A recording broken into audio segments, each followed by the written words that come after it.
What up guys, I'm Zach Bird. I'll be teaching you nollie big spins.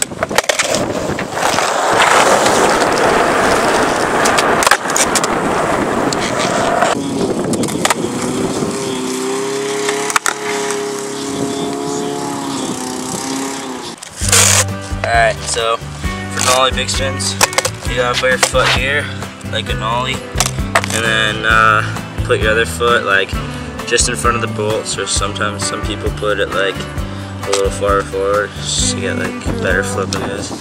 And then you're just gonna pop this, it's gonna rotate like that, and then you're gonna have to be able to catch a switch, so you're gonna just catch it, turn 180 rotation, you're gonna catch it and land on the switch. Just way nice and smooth. Alright, you can do nollie big spins and wombats and manuals. Grind. I didn't want to try anything over sets. I'll show you how to do some in the lines.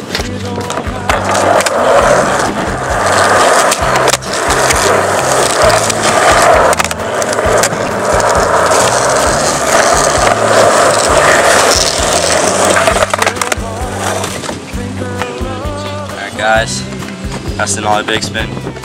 Go out and learn that shit. Peace.